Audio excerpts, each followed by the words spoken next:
Наконец-то мне удалось высвободить целую неделю для оставшего уже традиционным осеннего сплава по реке Или. И в этот раз я решил идти по верхней ее части, от Казахстано-китайской границы до озера Копчегай. Эта часть реки менее популярна, и поэтому здесь реже встретишь рыбаков и туристов. Но зато здесь можно в полной мере насладиться одиночеством, тишиной и покоем.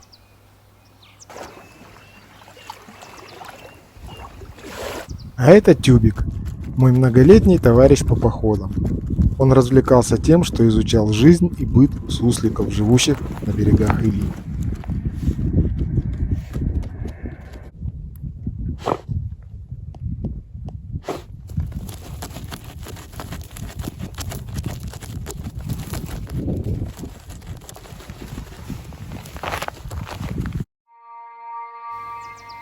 В первый день река встретила нас тихой, спокойной, безветренной и солнечной погодой.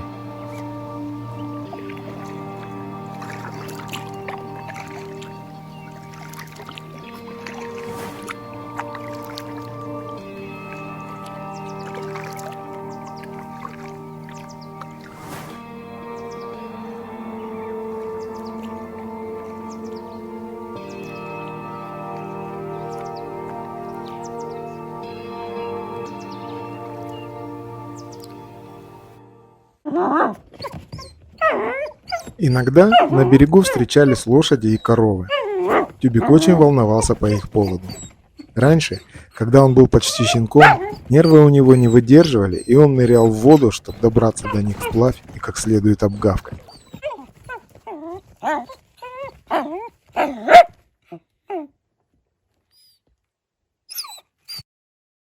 Обычно первый день сплава очень важен. На первом этапе нужно быстро настроиться и втянуться в ритм реки. Нам же в этом очень повезло. Хорошая погода позволила сделать это легко, и за несколько часов нам удалось пройти 30 километров. Чем еще хороша эта часть реки? Тем, что здесь на берегу меньше камыша, и намного проще найти места для того, чтобы организовать ночевку.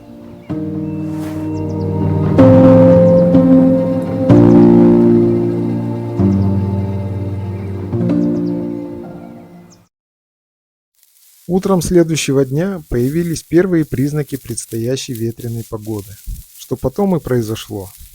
Но пока все было более-менее тихо и спокойно.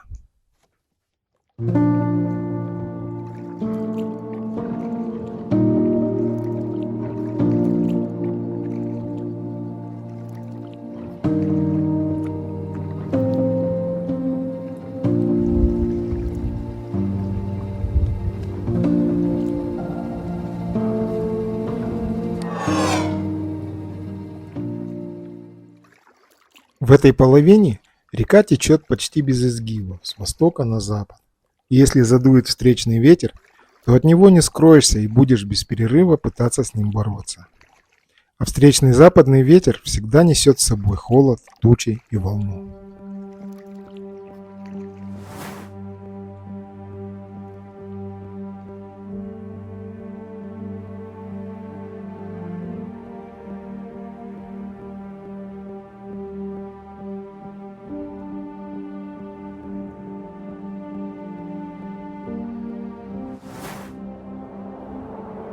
И вот на третий день ветер пришел, и приключения начали разворачиваться в полную силу.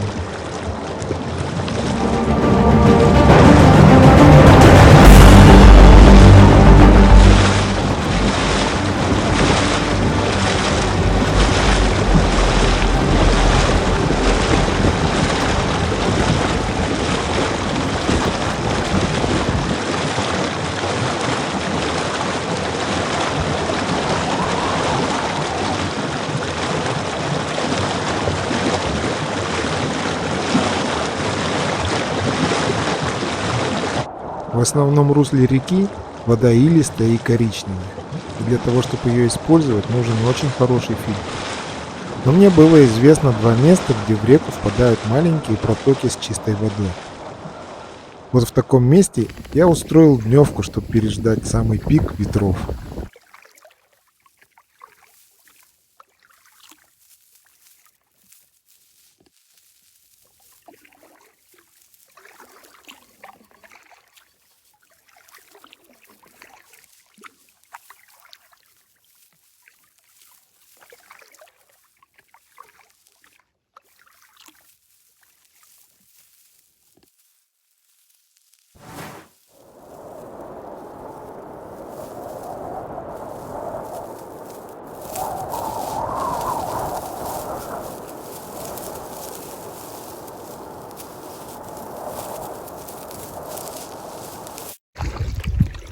Но хорошо, что у ветра было расписание, и зная его, можно было подстроиться.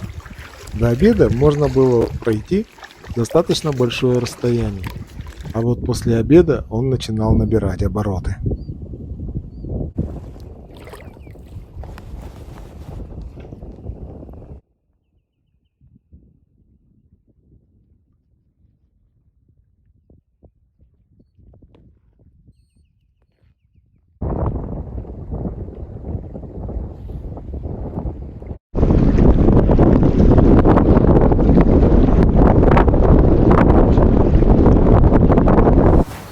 И тогда от него можно было спрятаться в небольших протоках, там, где стена растительности создавала защиту, а волны не успевали разогнаться. Но, к сожалению, такая возможность выпадала нечасто.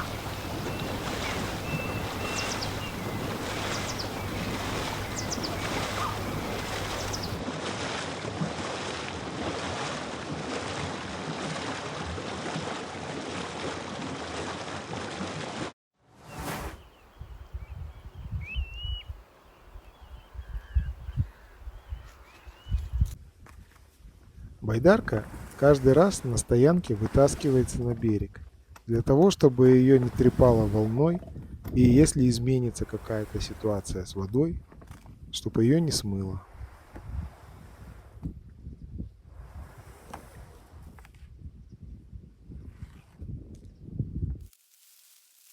Все вещи упаковываются в герметические непотопляемые мешки. Это на случай, если произойдет авария, и чтоб ничего не пострадало.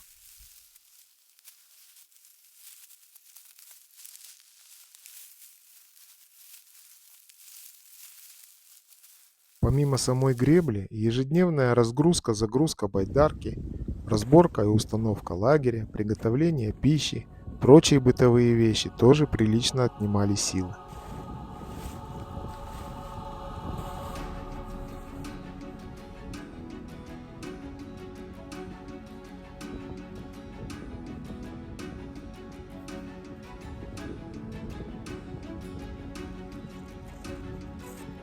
Так изо дня в день, пробираясь сквозь ветра и волны, ночуя на берегу, мы постепенно приближались к национальному парку Алтын-Эмель.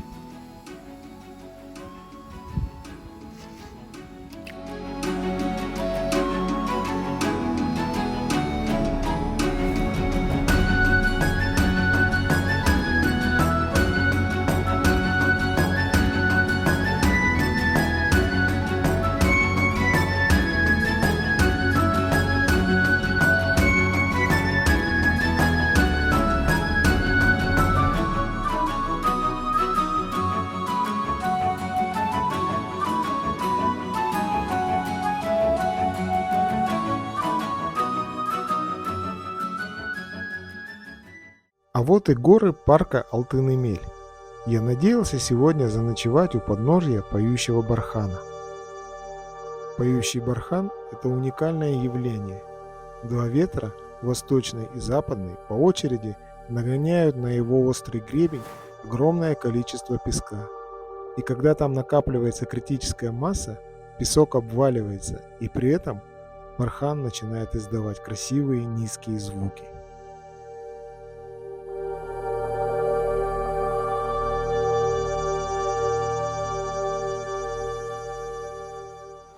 Я сходил к поющему бархану.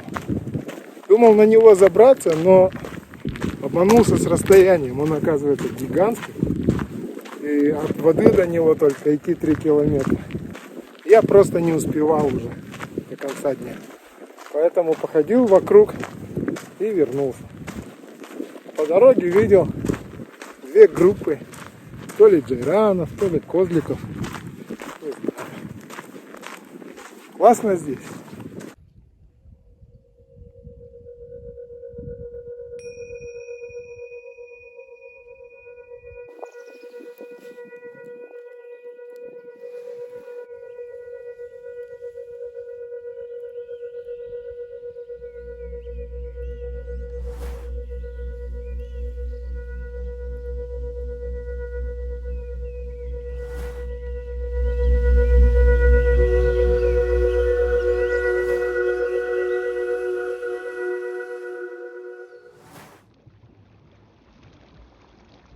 А на следующий день утром, о счастье, ветер развернулся, и я смог достать парус и прокатился на нем пару десятков километров. В прошлом году в одной системе проток и озер я утопил свой квадрокоптер. И в этот раз, проходя мимо, меня почему-то потянуло посмотреть на это место снова. Ничего хорошего из этого не вышло. Я поблуждал по протокам, повытаскивал байдарку с мели, развернулся и ушел на основной маршрут. Не очень хорошее для меня место. Постепенно мы приближались к завершению речной части маршрута. В этот день я планировал пройти до конца реки и найти место для ночевки, для того чтобы завтра утром уже выйти на большую воду озера и пройти по ней 20 километров.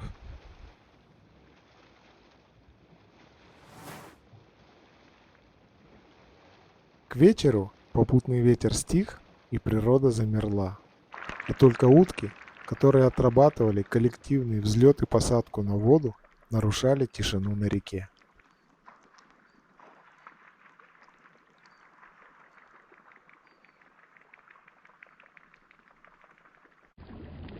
Следующее утро выдалось пасмурным, холодным и ветреным. Сбылись худшие предположения о том, что на озере будет большая встречная волна, ветер и придется всерьез побороться. Остаться еще на один день и переждать непогоду не было возможности, да и особого желания. И я решил выходить.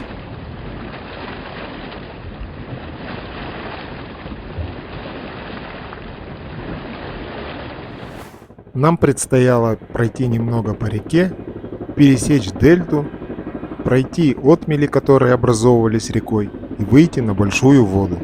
А там 20 километров, и будет нас встречать машина.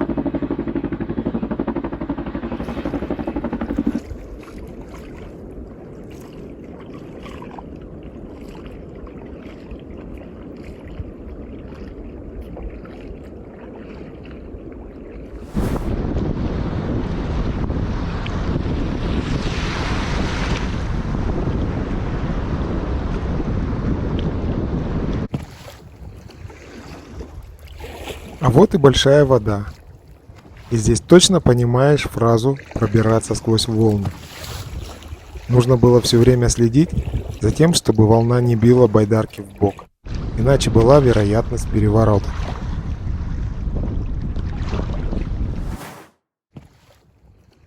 Хотя за это я сильно не беспокоился, потому что эта байдарка класса морская. Она предназначена для хождения по морю вдоль берега. И ее конструкция позволяет быть более устойчивой и переворачиваться намного позже. Но я никому бы не советовал выходить на такую волну на обычной байдарке. Это будет очень опасно.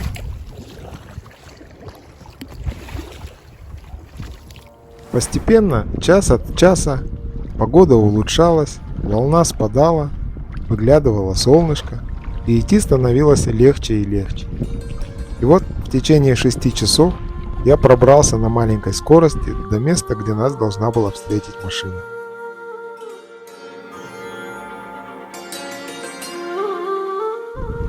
И вот наш сплав с тюбиком завершался. За 7 дней мы прошли 250 километров. И несмотря на все приключения, непогоду, все закончилось благополучно.